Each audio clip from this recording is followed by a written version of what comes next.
Nuestro querido compañero José Antonio.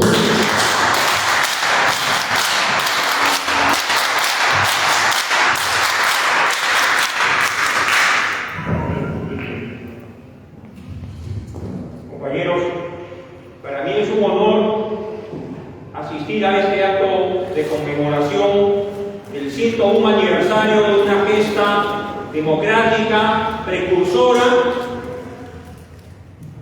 a la fundación del APRA continental o a la fundación del Partido Aprista Peruano, acaecida en 1930, cuando Víctor Raúl, de manera precursora, acercó a los estudiantes universitarios de ese entonces con los obreros, sentó las bases de lo que serían las próximas décadas el gran frente único de trabajadores manuales e intelectuales. Cuando siendo presidente de la Federación de Estudiantes del Perú, propuso la formación de las universidades populares González Prada para hacer docencia, para que los universitarios sanmarquinos sobre todo y otras universidades del país hagan docencia con los obreros textiles, tranviarios, con los choferes, con los hombres del pueblo que no tenían incluso instrucción básica. Ahí la Torre acertó, porque esa fue la base social y la base política de un gran movimiento continental. Y cuando Víctor Raúl, el 23 de mayo del año 23, en la jornada heroica en las calles de Lima, que como ha dicho Mochero Vázquez Compropea, tuvo un epílogo trágico con la muerte de un estudiante y un obrero tranviario, ahí la Torre no era una persona que dirija la política ni en el movimiento estudiantil o la lucha obrera o la lucha popular. Ya venía trabajando desde hace años en la Universidad de Trujillo, en la Universidad de San Marcos, en las Universidades Populares González Prada. Y a pesar de que el 23 de mayo del año 23 es una jornada previa a la formación del APRA continental, que hace pocos días se ha conmemorado el primer centenario de la Alianza Popular Revolucionaria Americana, un 7 de mayo de 1924, en la Ciudad de México, ahí la Torre entregó de manera simbólica la bandera indoamericana a los estudiantes universitarios mexicanos, con la promesa que esa bandera sería enarbolada por las nuevas generaciones de toda América Latina, con un claro propósito antiimperialista y de unidad continental. Ahí la Torre siempre fue un visionario, un hombre que se adelantó a su tiempo, y creo cuando él lidera la jornada del 23 de mayo y da ese famoso discurso, el quinto no matar, demostró que era un potencial líder político y que iba a ser el gran conductor del aprismo y de la civilidad peruana y latinoamericana en las próximas décadas. Vaticinio que se cumplió, porque ahí la Torre marcó su tiempo. A Maya la Torre señaló un derrotero, y ahí la Torre no solamente le pertenece al Perú, sino a toda Indoamérica, a toda América Latina. Por eso ahora se vuelve a hablar de ahí la Torre, a nivel académico, a nivel histórico, a nivel intelectual, pero también a nivel social, a nivel popular. Hoy nuevamente se habla de ahí la Torre y del aprismo continental, y no solamente del Perú. Han habido foros y simposios y van a seguir habiendo actividades académicas en Chile, Argentina, Uruguay, en México, en Colombia, porque ahí la Torre, repito, le pertenece a toda América Latina. Y solamente así podemos explicar, compañeros, cómo habiendo muerto ahí la Torre hace más de 4 décadas, esté tan presente entre todos nosotros esta noche. Efectivamente, Mochero Vázquez fue una persona cercana a Víctor Raúl. En las tertulias que teníamos con Víctor Raúl, en la jefatura del partido con Alfonso Ugarte, cuando aún no se había convocado a elecciones para la Asamblea Constituyente, ahí la Torre hacía pedagogía política de manera permanente. Los parlamentos universitarios, los martes, los coloquios los jueves, escuelas de dirigentes y las visitas a Villa Mercedes. Él tenía claro que el partido debía continuar más allá de su presencia física. Y cuando muere en 1979, se genera un gran dolor nacional. Sus exequias fueron acompañadas a lo largo de 7, incluso 8 días, desde Alfonso Ugarte, el Centro Histórico de Lima, el Congreso Nacional, la Plaza de Armas, y nunca voy a olvidar, compañeros, que siendo yo apenas un joven universitario, una de las voces que más se gritó cuando el cortejo fúnebre llevaba a Víctor Raúl por las calles de la Plaza de Armas, por el jirón de la Unión hacia el Lima, el grito multánime era "Haya presidente". Era un grito de dolor,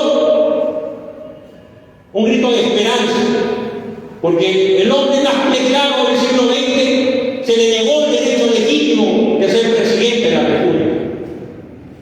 En el año 31, el fraude electoral que consumó al candidato de la oligarquía, el comandante Sánchez Cerro, candidato a la Unión Revolucionaria.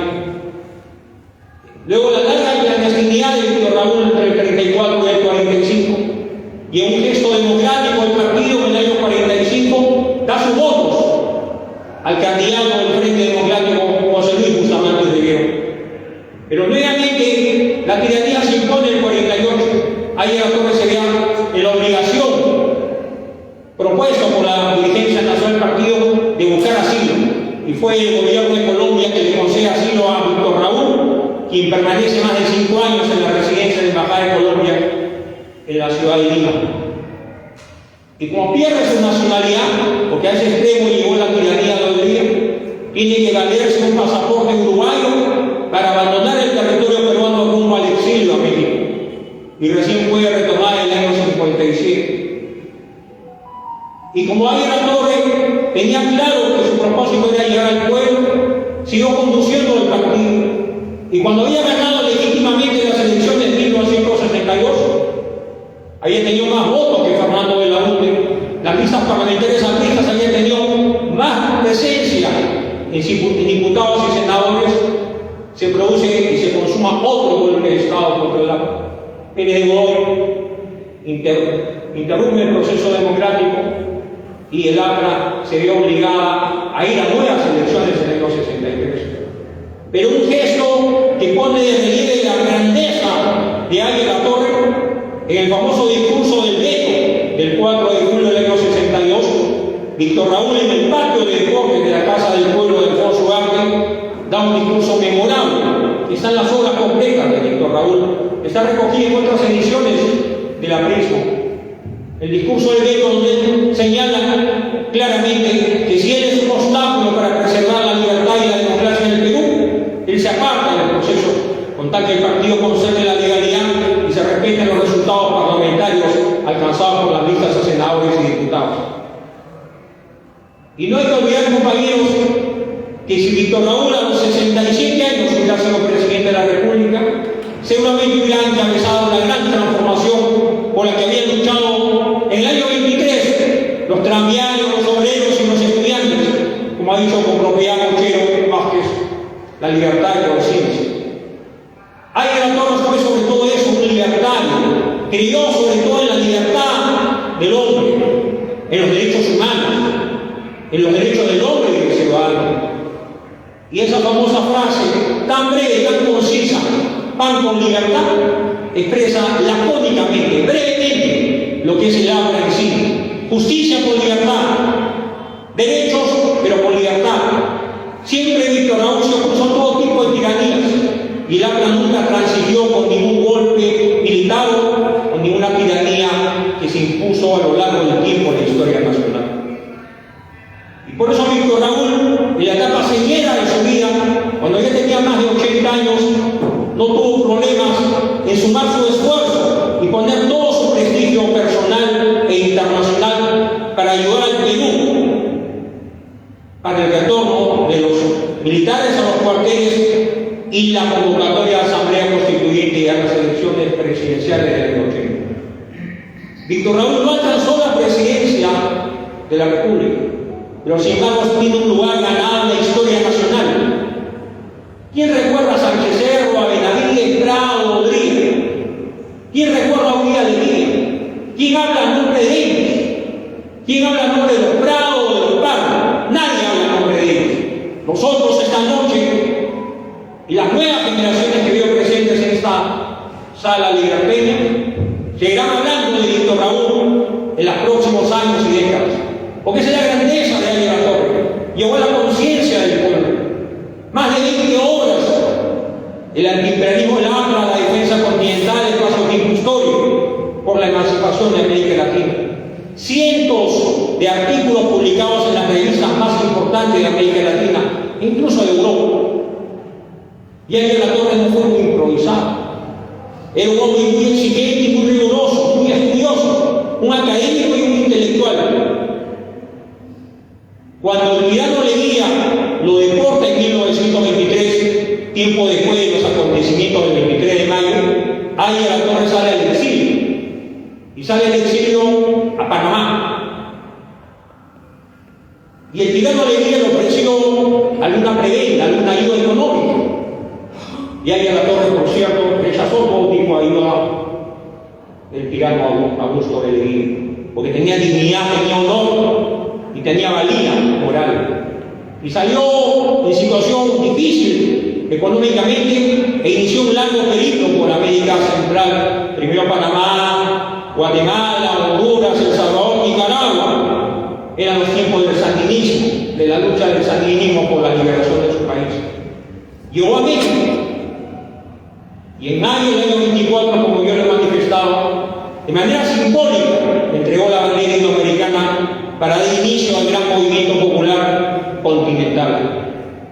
2 años después se publicaría el artículo en una revista londinense que describe y precisa qué es el APRA, y donde se dan los grandes lineamientos de que el APRA es un gran frente único de trabajadores manuales e intelectuales latinoamericanos que tiene propósitos antiimperialistas y de unidad continental. La famosa obra del antiimperialismo del APRA se escribe en 1928, pero se publica recién en el año 35 en México por otro gesto que demuestra la calidad moral y humana de Víctor Raúl. Un amigo y contrincante político que militó en el comunismo, Julio Antonio Mella, había escrito qué es el APRA, y Víctor Raúl contestó explicando el antiimperialismo del APRA, qué es el APRA. Pero Julio Antonio Mella había sido asesinado por una tiranía centroamericana.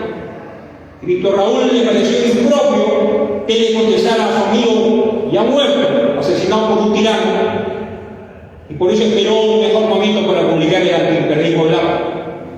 Y ese momento fue difícil, porque ahí la torre se encontraba en la clandestinidad en el Perú. Gobernaba, había muerto ya Sánchez Cerro, gobernaba Benavides, habían tiranías en el Perú, y los compañeros exiliados en Chile, Joane, compañero Luis Alberto, Cox, Carlos Manuel Cox, hicieron posible que la editorial Encía de Chile publicara la primera edición del antiimperialismo del APRA. Libro que marcó la historia ideológica y política de América Latina. Los socialistas de Chile, los radicales de Argentina y otros movimientos latinoamericanos se inspiraron en las ideas apristas. Acción Democrática en Venezuela, los liberales en Colombia, Izquierda Democrática en Ecuador. Repito, los radicales, la Unión Cívica Radical de Argentina tomó parte del pensamiento aprista. Y por cierto, el Partido Socialista Chileno, que militó de temprana edad Salvador Allende. Y por cierto, luego hubo un partido aprista en Cuba. Y el sandinismo también recogió el pensamiento de Víctor Raúl. Y el famoso PRI de México, el Partido Revolucionario Institucional, que institucionalizó la Revolución Mexicana a partir de 1929, también tomó el pensamiento aprista.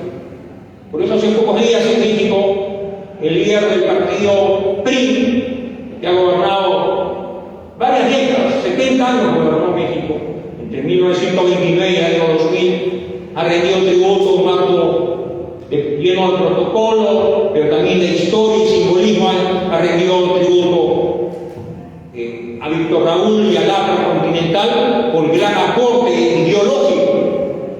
Porque ahí la Torre no quiso hacer de la política una competencia electoral.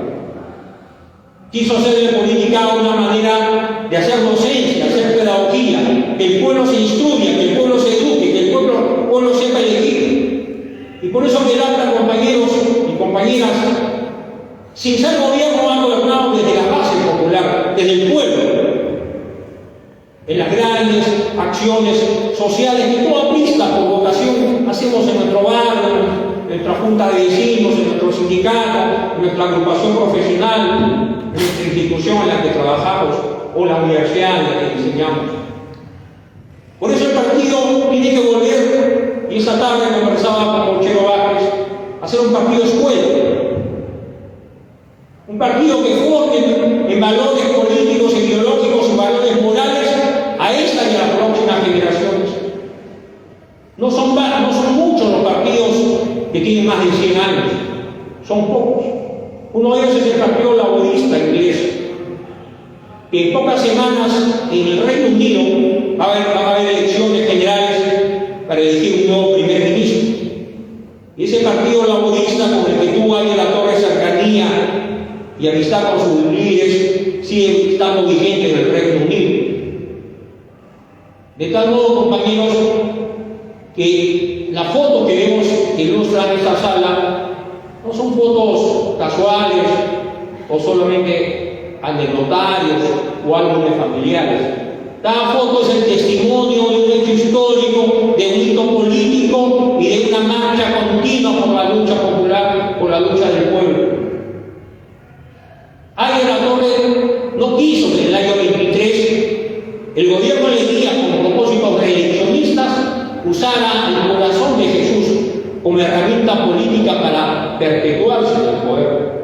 Arias Latorre creía que la Iglesia debía estar separada del Estado, creía en los estados laicos y consideraba que todos tenemos derecho a profesar una religión, pero ningún gobierno debe usar la religión como instrumento político para fines reeleccionistas o electorales.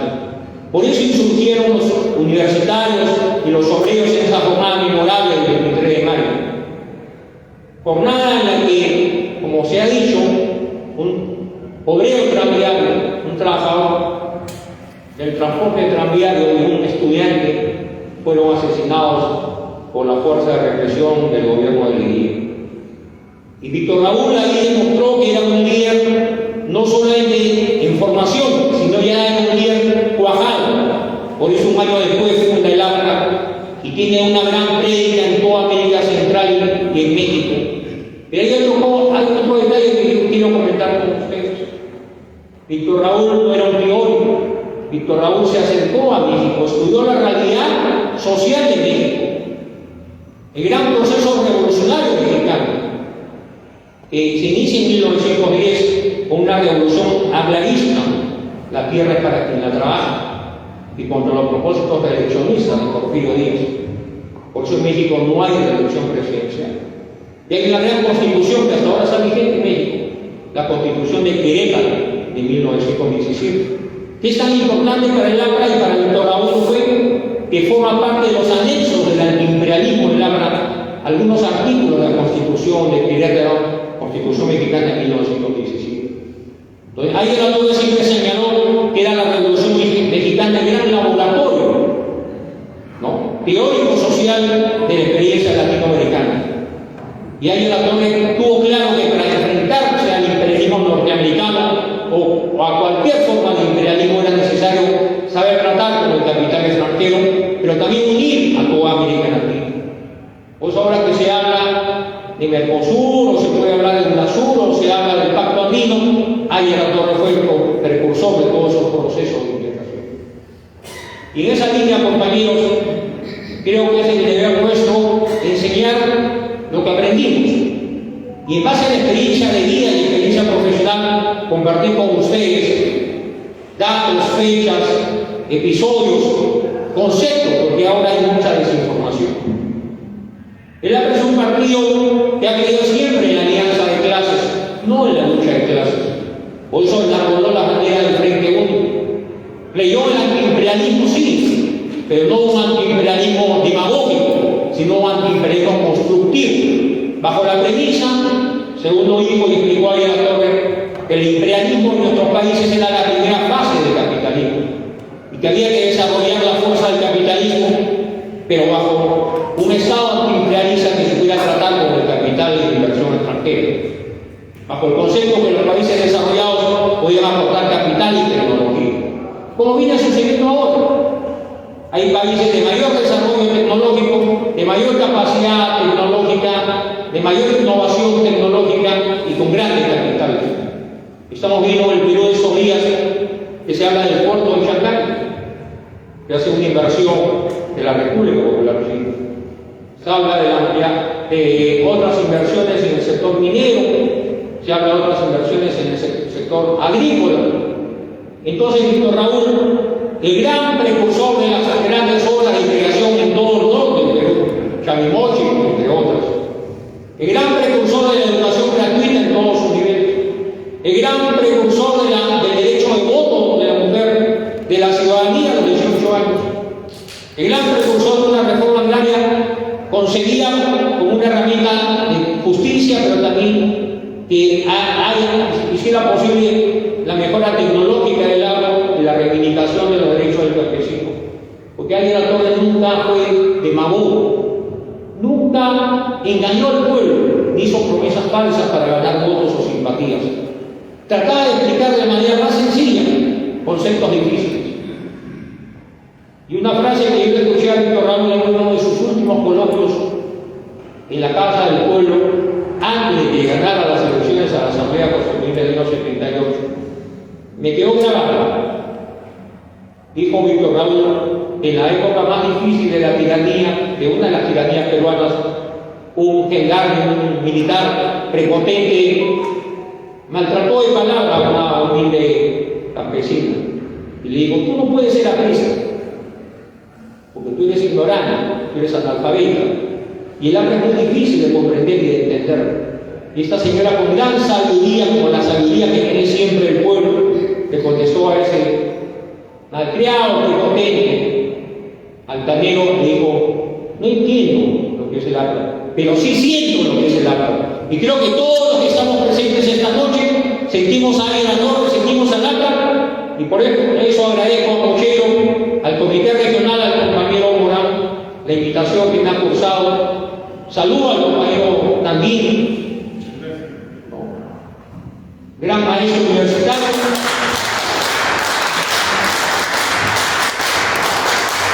Y creo, compañeros, que la jornada del 23 de mayo, más allá del hecho trágico, luctuoso, marcó el inicio de la gran transformación, porque Águila Torres sale del exilio. Manuel Giovanni, el cachorro, se queda a cargo de la Federación de Estudiantes, sigue el trabajo académico en la revista MAU, donde estuvo José Carlos Mariate, que muere en 1930. ¿No? Pero Águila Torres, en el Congreso Antiimperialista de Bruselas, en el año 27, deslinda contra el comunismo internacional. Águila Torres no fue comunista, ni pretendió imponer el comunismo en América Latina. Águila Torres negó dialécticamente al marxismo del siglo XIX, negó dialécticamente el leninismo de la revolución bolchevique de Rusia de 1917 y sentó las bases de un movimiento político continental, pero también una ideología, una filosofía que es incontajable, compañeros. Y por eso debemos sentirnos orgullosos, no solo entre el martirologio de los fusilados de Chanchán, de los marineros asesinados en el Callao en 1932, de los presos políticos del Panóptico, del Frontón o del Sexto en Lima, sino de todos aquellos compañeros y todas aquellas generaciones que entregaron su vida por la causa de un ideal superior. ¿Qué otro partido en la historia peruana tiene tantos mártires y tantos sucesos de entrega por una convicción y un ideal superior? Nadie, compañero. Incluso recientemente, cuando se dice que Alberto Fujimori derrotó al terrorismo, cuando se dice que el fujimorismo salvó al Perú del terrorismo, eso no es cierto, compañeros. Más de 1.200 o 1.500 compañeros apristas fueron asesinados por las hordas maoístas de ese terrorismo. Porque el comunista maoísta tenía claro que tenía que destruir la organización social del APRA en todo el país. Por eso asesinaron a prefectos, a subprefectos, alcaldes, regidores, dirigentes sociales, a universitarios, a dirigentes universitarios.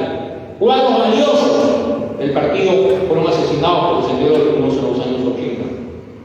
¿Qué acción populista murió enfrentando al señor Luminoso? No recuerdo ni uno. ¿Qué fujimorista fue asesinado por el señor Luminoso? No recuerdo uno. Y reto a fujimoristas o a accionistas que hagan la relación de sus mártires. Nosotros pusimos la sangre, pusimos el pecho. Nos enfrentamos cara a cara en el plano ideológico y político, en el plano social, en universidades, sindicatos, en los cargos populares de Lima y de todo el país. La muerte de Rodrigo Franco, compañero que fue miembro del Comando Universitario de la Católica, delante de sus hijos, cuando no tenía ni siquiera 30 años, de una manera malsada, cruel, demostró la bajeza moral de los senderistas maoístas que querían imponer la revolución cultural de Mao Zedong en el Perú. Entonces, ¿quién creó el GEIN? Agustín Mantilla, fue el primer gobierno aprista, un grupo élite dirigido por Benedicto Jiménez. Entonces, que no sería que no hemos hecho lucha frontal contra el terrorismo, porque sí lo hicimos, en el plano político e ideológico, en el plano social, incluso en el plano de enfrentamiento cara a cara. Y por eso, compañeros, ahora que estamos en celebración, porque todo el año es el año del centenario del APRA continental, y noto en Lima y en el resto del país mayor presencia en los locales partidarios, mayor actividad política, mayor actividad cultural, mayor interés por saber qué es el APRA. Y es nuestro deber explicar. El gran acontecimiento de Hacho no ha sido conocido por la opinión pública en toda su dimensión. Pero el APRA no solamente puede llenar Hacho, podemos llenar la Plaza San Martín, el Campo de Mármol, el Paseo de la República. Ese es nuestro trabajo político a largo plazo. Por eso saludo al compañero secretario de Cultura de este comité regional que se ha propuesto iniciar un trabajo con los más jóvenes, con los escolares, los universitarios y con todo el país, porque el APRA no le pertenece solamente a los apristas, compañeros. Debemos entender, y alguien la torre siempre recalcaba cuando hacía uso de la palabra del Día de la Fraternidad, saludar a los militantes, saludar a los simpatizantes, pero aquellos que sin ser militantes tenían algún tipo de amistad o cercanía con el Partido Aprista Peruano, tenían respeto por el APRA. Por eso, compañeros, voy a ser más breve, terminaré en 2 minutos y yo estoy dispuesto a contestar las preguntas que ustedes quieran plantear, pero reivindiquemos el 23 de mayo del 23, reivindiquemos el 7 de mayo del 24 la fundación del APRA, tengamos conciencia que el 20 de septiembre del año 30 se fundó el Partido Aprista Peruano, que hay un acta fundacional donde hay intelectuales, profesores, empleados, artesanos, obreros, campesinos que firmaron el acta de la fundación del Partido Aprista Peruano. Y tengamos orgullo de nuestra gran historia y también tengamos orgullo de nuestra célula parlamentaria aprista. El año 31 se enfrentó a la fuerza del sanchezanismo en los debates del Congreso Constituyente. Incluso fueron deportados 17 representantes apristas constituyentes apristas en esa fecha. Entre ellos estaban Manuel Gómez, Manuel Ciudadano y Luis Alberto Sánchez, Manuel Arevalo, que luego sería asesinado en el año 37. Y tengamos orgullo de la fiesta del 7 de julio del 32 y tantos levantamientos populares que marcaron la lucha de un pueblo, no por imponer una dictadura, porque el APRA nunca pretendió imponer una tiranía o una dictadura en el Perú. El APRA que se propuso, el dictador se propuso, es que haya democracia, que haya libertad de expresión, que haya juego limpio entre partidos políticos. Y si él era, como lo dijo en el año 62, un obstáculo, porque había un veto militar hacia él, los militares no aceptaban que él sea presidente de la República, un veto militar, parte de la historia nacional, él estaba dispuesto a aguantarlo. También saludo esta noche, compañeros, la figura del doctor Bedoya Reyes, que llegó a la centuria del día. Porque Bedoya Reyes, y lo recuerda Mochero, tuvo el gesto democrático de dar sus votos, los del PPC, 25 votos, para que Víctor Raúl sea presidente de la Asamblea Constituyente del año 78. ¿Cuál era el propósito comunista? Que Bedoya sea el presidente, que no sea alguien la torre. Estaban dispuestos a votar por Bedoya para la presidencia presidencia de la Asamblea Constituyente. Pero ella logró ser ungido presidente con los 37 votos de los constituyentes apriesan los 25 votos del Partido Popular Cristiano. Y siempre he dicho, y lo repito esa noche, Bedoya tuvo la grandeza que no tuvo Fernando de la U, líder de Acción Popular del año 62, no reconoció que Águila Toral había ganado y también dio un golpe militar, un golpe de Estado. Por eso, compañeros, mi compromiso con ustedes, me siento agradecido por la invitación y de acuerdo a lo conversado voy a dar paso, si ustedes lo consideran, que pueden plantear preguntas o temas que quieran que desarrolle, porque no es mi propósito hacerles un monólogo. Más allá de todo, compañeros, enseñemos a los menores, a los más jóvenes. Yo aprendí alpinismo en mi casa. Mi padre me llevó un día de la fraternidad cuando tenía 8 años. Me acuerdo que hice cola en la Alfonso Ugarte, en el patio de deportes, y conocí a Víctor Raúl. Ya después, cuando ya lo frecuenté, cuando yo ya era mi alumno de la Universidad Católica y del comando del Hospital de Cristiana Católica, lo visitamos y estuvimos muy cerca de él. Y por supuesto, el 2 de agosto del año 79, para todos los que vivimos ese momento, ese trance tan adverso, fue un momento aseado, porque significaba el fin de una vida y el fin de una esperanza. Siempre tuvimos la esperanza de que en la etapa seguida de su vida, Águila Torre fuera reconocido como presidente constitucional de la República del Perú. No logró ese objetivo, pero esa noche el espíritu de Víctor Raúl sigue presente entre todos nosotros. Por eso pido